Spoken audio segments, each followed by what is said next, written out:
الحمد لله رب العالمين والصلاة والسلام على سيدنا محمد نبينا محمد وعلى آله وصحبه أجمعين أما بعد فاليوم نشرع في شرح الغسل ويقول الشيخ أن في الغسل 4 مواد والمادة الأولى هي مشروعية الغسل وكذلك بيان موجباته. Donc on commence le cours d'aujourd'hui par l'explication de ce que c'est que le ghusl, c'est-à-dire la douche rituelle, le lavage rituel. Et il y a 4 sous-chapitres, dont le premier c'est la législation du ghusl, c'est-à-dire comment on sait qu'il a été légiféré, quel est le jugement relatif au ghusl, est-ce qu'il est tantôt obligatoire, tantôt facultatif. Donc le fait que le ghusl, que ce lavage rituel ait été légiféré, on le tient de Al-Kitab wa Sunnah, c'est-à-dire dans le Coran et dans la Sunna du prophète sallallahu alayhi wa sallam. Dans le Coran, Allah tabaraka wa ta'ala nous dit wa in kuntum junuban fattahharu, et lorsque vous êtes junub, purifiez-vous. Al-junub, on n'avait pas encore vu jusqu'à présent, c'est un mot nouveau dans notre série de cours. Al-junub, c'est le fait d'être en état d'impureté majeure. Donc on avait expliqué ce que c'était que l'impureté mineure, lorsque on va faire ses besoins, lorsqu'on a une flatulence, ça nous met en état d'impureté mineure. Et parfois il y a des actes qui font qu'on devient en état d'impureté majeure.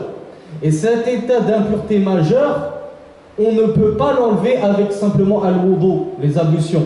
Il va falloir quelque chose de plus puissant que al-wudu, wa huwa al-ghusl, le lavage rituel. Allah tabaraka wa ta'ala nous dit dans un autre verset wala junuban illa 'abiri sabil hatta taghtasilu. Et non plus quelqu'un en état d'impureté majeure, sauf quelqu'un qui traverserait le chemin jusqu'à ce que vous vous soyez purifié et que vous ayez pris votre ghusl, votre lavage rituel. Et le prophète sallallahu alayhi wa sallam a dit إذا تجاوز الختان الختان فقد وجب الغسل وفي رواية قال إذا التقى الختانان فقد وجب الغسل. Donc ça c'était pour le jugement, c'était pour la législation du ghusl. Il a bel et bien été légiféré dans le Coran et dans la Sunna. Maintenant, quels sont mujibatuhu? يقول الشيخ أولا الجنابة وتشمل الجماع وهو التقاء الختانين ولو بدون إنزال، والإنزال وهو خروج المني بلذة في نوم أو يقظة من رجل أو امرأة لقول الله تبارك وتعالى وإن كنتم جنبا فاطهروا، ولقول الرسول إذا التقى الختانان فقد وجب الغسل. Je regarde brièvement s'il n'y a pas d'enfants parce que la semaine dernière on m'a reproché que mon cours il était interdit aux moins de 18 ans. Donc s'il y a des tuteurs, s'il y a des parents, s'il y a des grands frères qui ont honte que les plus jeunes d'entre nous entendent certains termes un peu abrupts, un peu choquants pour leur âge, qu'ils les laissent au fond de la mosquée, parce qu'effectivement le cours d'aujourd'hui il va contenir certains termes un peu crus, qu'il n'est pas forcément bon d'entendre à 7 ans, 8 ans, mais qu'il est bon d'entendre à partir de 12 ans. Ne vous dites pas, mon enfant, ma fille, elle a 12 ans, c'est l'Archouma que je lui parle des règles, de ces... Non, kaif. Il n'y a pas d'Archouma. À partir du moment où un enfant il a atteint l'âge de la puberté, فهو مكلف. إذا احتلم الولد فهو مكلف. فهو مخاطب بأحكام الشريعة كلها. Donc, lorsque l'enfant a atteint la puberté, il est tenu d'accomplir sa prière, son saum, le jeûne, la zakat, le hajj, toutes ces choses-là. Donc un enfant, lorsqu'il a 12 ans, on est obligé de lui apprendre à tahara, la purification. Lorsqu'une fille elle a atteint l'âge de la puberté, parfois ça arrive même avant 12 ans, ça peut arriver à 10 ans et demi, 11 ans, on ne doit pas se dire c'est l'archouma, c'est la honte de parler à ma fille de ces menstrues, de ces choses-là. Non, c'est obligatoire. C'est même pas archouma, c'est obligatoire pour toi d'apprendre à ta fille comment elle doit se purifier, de lui dire qu'elle est obligée de se purifier avant de pouvoir prier. Donc ça, c'était juste un petit rappel pour vous dire que s'il y a des enfants qui sont pubères, qu'ils restent, au contraire. Il ne faut pas qu'ils s'absentent. Mais les enfants non pubères, vous pouvez les dispenser, surtout si vous avez honte. Donc, qu'est-ce qui rend obligatoire al-ghusl? Qu'est-ce qui rend obligatoire la douche rituelle, le lavage rituel, les grandes ablutions? Le cheikh nous dit la première des choses, c'est al-janaba. Qu'est-ce que c'est al-janaba? Le cheikh nous explique. Il nous dit que la janaba, c'est ce qui englobe al-jimar, c'est-à-dire le rapport charnel, le rapport intime entre un homme et son épouse, ou même entre un homme et une femme qui ne serait pas son épouse. On ne dit pas que ce n'est pas interdit, mais même si quelqu'un a un rapport avec une femme qui n'est pas son épouse, ça reste quand même un rapport charnel, il sera obligé de se laver en plus d'avoir commis un grand crime et un grand péché. Donc le cheikh nous dit al-jima' huwa iltiqa'u al-khitanayni walau biduni inzal. Donc le cheikh nous dit qu'est-ce que c'est que le rapport charnel? Il nous dit c'est la rencontre des deux attributs génitaux. C'est la rencontre de l'attribut génital mâle dans l'attribut génital femelle. C'est ça ce qu'on veut dire par rapport charnel. C'est pour ça que je vous avais dit éloigner les enfants, parce que parfois on est obligé de détailler, car il y a certaines personnes qui croient que al-jimar c'est juste al-muqaddimat, c'est-à-dire les câlins. Lorsque je serre ma femme dans mes bras, que je joue avec ma femme, ils disent c'est bon, wajaba alayya al-ghusl. Non, lam yajib alayka al-ghusl hatta tujami'u zawjatak. Wa qulna al-jima' huwa iltiqa'u al-khitanayn. Donc le cheikh nous dit walaw biduni inzal, c'est-à-dire que par exemple un homme a eu un rapport avec son épouse, mais il n'est pas allé jusqu'au bout. Il n'est pas allé jusqu'au bout de son plaisir, donc rien n'est sorti. Eh bien, même si rien n'est sorti de toi, tu dois quand même prendre ton ghusl. Tu dois quand même prendre ce lavage rituel, car les deux organes génitaux se sont rencontrés. Donc, wajaba alayka al-ghusl, tu es obligé de te laver. Ensuite, le cheikh nous dit al-janaba, c'est donc le rapport charnel avec une femme, mais c'est aussi al-inzal. Yakfi al-inzal li yajiba alayka al-ghusl, ou li wujubi al-ghusl. Donc la deuxième chose qui fait qu'on est en état de janaba, c'est le fait d'avoir une éjaculation. Pardonnez-moi, je ne trouve pas de terme moins brut et moins choquant. Le fait d'avoir une sortie de semence, donc de sperme, l'éjaculation, ça vous met en état de janaba, même si vous n'avez pas eu de rapport avec votre épouse. Et le cheikh nous dit وَهُوَ خُرُوجُ الْمَنِي بِلَذَّةٍ فِي نَوْمٍ أَوْ يَقَظَةٍ مِنْ رَجُلٍ أَوْ امْرَأَةٍ. Donc le cheikh nous dit que cette sortie de semence, cette éjaculation, peu importe qu'elle survient lorsque vous êtes éveillé ou lorsque vous êtes endormi. Vous dormez le soir, vous faites un rêve, ou même si vous ne faites pas de rêve, vous vous réveillez le matin, vous voyez que vous êtes impur, que vous vous êtes sali, parce qu'il y a quelque chose qui est sorti, eh bien vous êtes en état de janaba. Vous êtes en état d'impureté majeure et vous devrez prendre votre ghusl. Et le cheikh nous dit min rajulin aw imra'atin. Pourquoi c'est important de le préciser? Car il y a beaucoup de personnes qui ignorent que la femme également a de l'éjaculation. Wa inna Allah la yastahi min al-haqq. Au temps du prophète sallallahu alayhi wa sallam, une compagnonne est allée voir le prophète et lui a dit voilà Rasulullah, est-ce que la femme doit prendre un ghusl lorsqu'elle voit en rêve ce que l'homme voit, c'est-à-dire lorsqu'elle fait des rêves érotiques?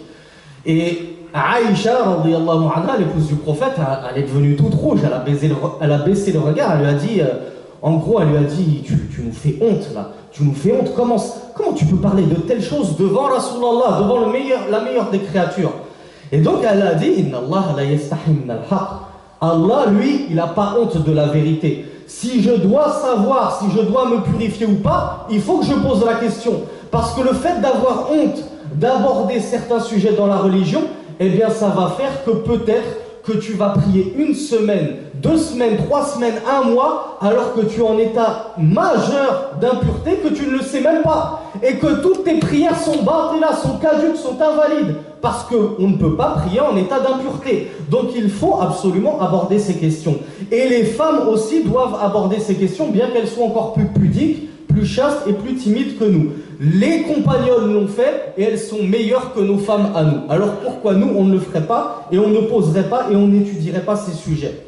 Donc le cheikh nous dit que l'éjaculation provienne d'un homme ou d'une femme, car les femmes aussi ont des éjaculations. Et si la femme a une éjaculation, elle doit prendre son ghusl, elle doit prendre son lavage rituel.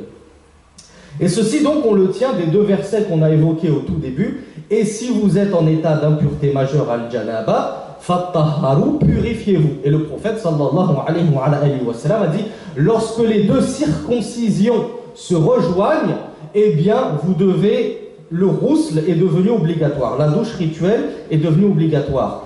Quelle est la seconde chose qui rend obligatoire et impératif al-ghusl, le lavage?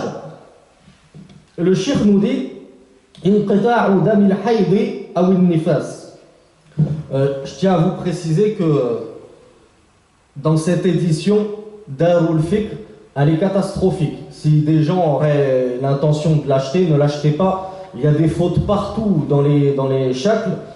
Et bref, il y a beaucoup de akhta matba'iyya, il y a beaucoup d'erreurs d'impression. Il y a des erreurs dans les ahadiths eux-mêmes. Donc je vous déconseille d'acheter l'édition Darul Fiqh. Et chez moi, j'ai aussi une édition Darul Fiqh traduite en français. C'est pareil, c'est une catastrophe. Donc achetez une autre édition. Moi, je ne connais pas de bonne édition, mais en tout cas, n'achetez pas celle-ci. Donc le shir nous dit, la deuxième chose qui oblige le ghusl, qui oblige le lavage rituel, c'est l'interruption des règles et des lochis. Donc c'est pour ça que je vous dis, c'est important, dès que votre fille elle a atteint la puberté, qu'elle commence à avoir ses règles, de lui apprendre, oh ma fille, oh ma petite sœur, tu es devenue une femme maintenant, tu as tes menstrues, sache qu'à la fin de tes menstrues, tu es obligé de prendre un ghusl. Tu ne peux pas prier tout de suite après tes règles si tu ne t'es pas purifié avec ce lavage, ce ghusl, ces ablutions majeures. Et ceci, on le tient de quoi? On le tient du prophète, on le tient de la parole d'Allah tabaraka wa ta'ala qui nous dit fa'taziru an-nisaa fil mahid wa la taqrabuhunna hatta yathhurna fa idha tatahharna fa'tuhunna min haythu amarakumullah. Et le prophète sallallahu alayhi wa sallam a dit, il avait dit ça à Habiba, elle était venue voir le prophète et elle lui dit Inni ustahadu fala athur. Moi je suis éprouvé par les métrorragies. On vous a expliqué ce que c'était que les métrorragies à l'istihada. C'est un sang qui ne s'interrompt jamais et qui n'est pourtant pas des règles. Et donc Habiba radiyallahu anha, elle a dit au prophète, comment je fais à cause de ces métrorragies? Le prophète sallallahu alayhi wa sallam, il lui a dit umkuthi qadra ma kanat tahbisuki haydatuki thumma ightasili. Donc Allah tabaraka wa ta'ala nous dit dans un verset, éloignez-vous des femmes lorsqu'elles ont leur menstru. Petite parenthèse, petit astérisque, contrairement aux juifs, nous les musulmans, on ne comprend pas ce verset de la façon on boycotte nos femmes durant toutes leurs règles. Les juifs boycottent leurs femmes, ils les délaissent complètement comme si elles étaient devenues vraiment une impureté sur pattes et ils les délaissent complètement. Nous, Allah tabaraka wa ta'ala ne nous a pas demandé ça. Quand il dit i'tazilu nisa fil mahid, c'est-à-dire délaisser i'tazilu, yani utruku al-jima', utruku al-jima' fil mahid wa fi haydatihinna. Allah tabaraka wa ta'ala, il nous demande juste de délaisser le rapport charnel avec nos épouses lorsqu'elles ont leurs règles. Ça ne veut pas dire qu'on leur tourne le dos, on ne dort pas dans le même lit qu'elles, on ne mange pas avec elles à table. Non, on ne va pas aussi loin. Donc Allah tabaraka wa ta'ala nous dit délaissez le rapport avec vos épouses lorsqu'elles ont leurs règles et ne les approchez que quand elles se sont purifiées, c'est-à-dire par le ghusl, ce lavage rituel. Et le prophète sallallahu alayhi wa sallam, comme on vient de le voir, il a donc dit à Habiba qui était atteinte de métrorragie, reste assise, c'est-à-dire ne prie pas le temps que tu avais tes règles à l'époque avant d'être atteinte par cette maladie, et ensuite, lorsque ce temps de règles que tu avais à l'époque s'est écoulé, que ce soit 4, 5, 6 jours, 7 jours, irtasili, prends ton ghusl, prends ta douche, puis prie normalement. La troisième chose qui fait qu'on est obligé de prendre son ghusl, son lavage, ad-dukhulu fil islam. Wa hadha ra'yu shaykh wa ra'yu Ahmed ibn Hanbal rahimahullah wa ra'yu ba'd al-ulama wa laysa bi ijma'. بل قال بعض العلماء باستحباب الغسل عند الدخول في الإسلام وليس بوجوبه. Donc la troisième chose, d'après le shir, d'après l'imam Ahmed ibn Hanbal et certains savants, c'est que parmi les choses qui obligent à faire son lavage rituel des grandes ablutions, c'est l'entrée en islam. Lorsque quelqu'un rentre en islam, il doit obligatoirement prendre un ghusl, prendre son lavage rituel. Sachant qu'il y a d'autres savants qui voient que c'est juste mustahab, c'est juste préférable, ce n'est pas forcément obligatoire. Et ceci, on le tient de la parole du prophète sallallahu alayhi wa sallam, qui avait ordonné à Thumama, lorsqu'il était entré en islam, il lui a dit « Ikhtasil, lave-toi ». Ensuite, quatrièmement, al-maut. Al-maut yujibu al-ghusl. يقول الشيخ الموت فإذا مات المسلم وجب تغسيله لأمر رسول الله صلى الله عليه وعلى آله وسلم بذلك إذ أمر بتغسيل ابنته زينب لما ماتت رضي الله عنها كما ورد في الصحيح. Donc le cheikh nous dit qu'il a été rapporté dans les hadiths authentiques que le prophète sallallahu alayhi wa sallam a ordonné qu'on donne un lavage rituel à sa fille Zaynab lorsqu'elle est décédée. Donc c'est pour ça qu'il y a des savants, et on l'avait déjà vu il y a quelques cours passés, on avait dit que c'était un fard kifaya. C'est une obligation collective, une partie de la Ummah, lorsque quelqu'un meurt, elle doit se charger de prendre le lavage rituel à cette personne décédée. Tant qu'une partie de la Ummah s'en est chargée, l'autre partie, c'est bon, elle est tranquille. Mais c'est une obligation, il doit au moins avoir une personne qui se charge de laver les morts de notre Ummah. Maintenant, on passe très rapidement au Ma yustahabbu lahu al-ightisal. Très rapidement, qu'est-ce qui est préférable maintenant? Qu'est-ce qui rend le ghusl préférable seulement et qui n'est plus obligatoire? Eh ben, cette version elle est tellement catastrophique que justement je l'ai. Le cheikh nous dit yustahabbu al-ightisalu lima yali. أولا للجمعة لقول رسول الله صلى الله عليه وعلى آله وسلم غسل الجمعة واجب على كل محتلم. Donc ce qui rend le ghusl préférable mais pas obligatoire, le cheikh nous dit premièrement al-jumu'ah, la prière du vendredi. Le prophète sallallahu alayhi wa sallam, il a dit le lavage du jour du vendredi est un wajib, c'est-à-dire c'est un devoir envers chaque personne pubère. Une fois que tu as atteint la puberté, ça devient un devoir. Maintenant, le shirk, il l'a classé parmi les mustahabbat, parmi les actes recommandés.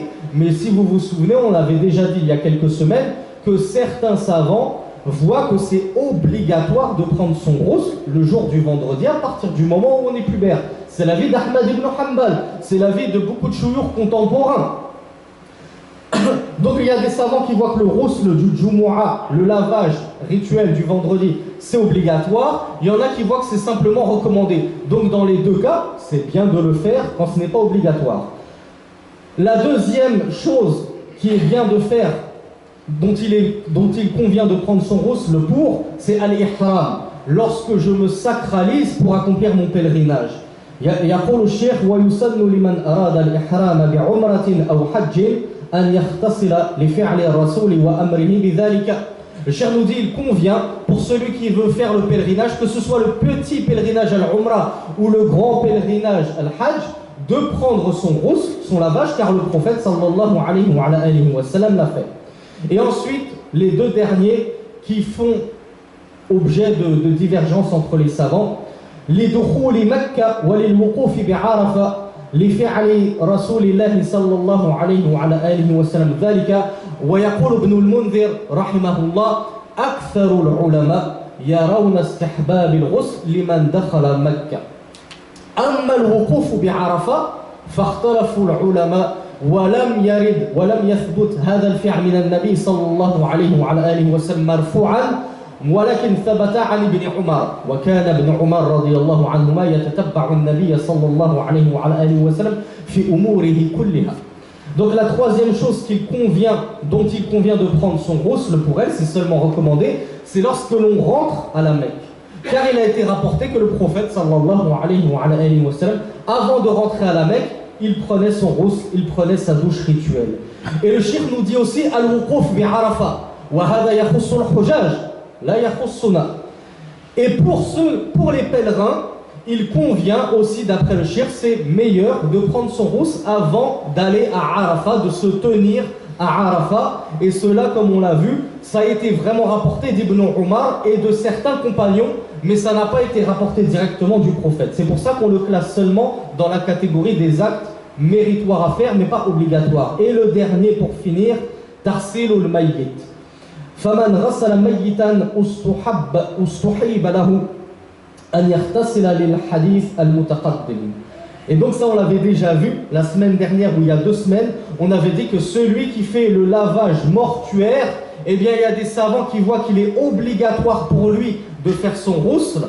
Il y en a qui disent non, c'est seulement surérogatoire, méritoire, facultatif, mustahab, mais ce qui est obligatoire c'est le wudu. Si tu as lavé un mort, il y a des savants qui te disent irtasil et les autres ils te disent tawadda. Donc il y a 2 avis sur le sujet. Le shir, lui, donc il voit que le fait de prendre son ghusl lorsque toi tu as lavé un mort, c'est seulement facultatif, c'est méritoire. Donc naktafi bihadha al-qadr walhamdulillahi rabbil alamin wa sallallahu ala nabiyyina Muhammadin.